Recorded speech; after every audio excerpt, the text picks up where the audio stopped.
Have you ever wanted to grab a PlayStation 5 for less than $150? Well, now you can, thanks to updated drivers for Fedora.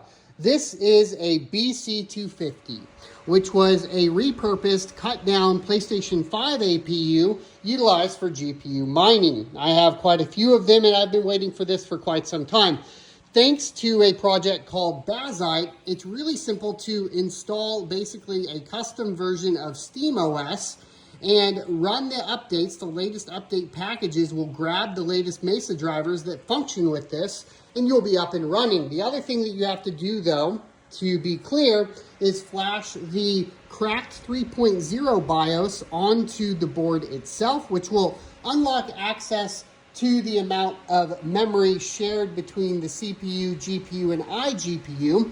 And then you can basically also get access to your OS being able to read the CPU and GPU properly. It won't until you do the crack, but once you do, you will get basically game scope fully reporting the GPU, as you can see, at 74 degrees Celsius, the CPU at 81 degrees Celsius. I am running 220 millimeter fans currently on it, looking at other solutions as well.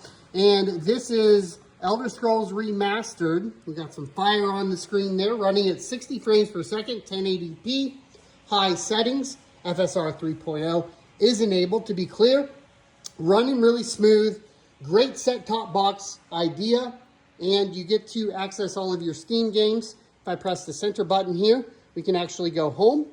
And you can see here, it acts exactly like a console. No need to have a mouse and keyboard set up if you don't want to. And of course, it does have a desktop mode if you do prefer the desktop mode as well. But this is great for just hooking up to a TV. Couple notes is that it is DisplayPort only, so make sure you get the right and proper cables to basically transfer over to a TV or whatever you're looking at getting transferred over to. And I'm working on some options for creating some 3D prints and maybe even some extruded aluminum. We'll see where we go from there, and setting it up to hook up to basically a nice little small form factor power supply. I'm super excited about this.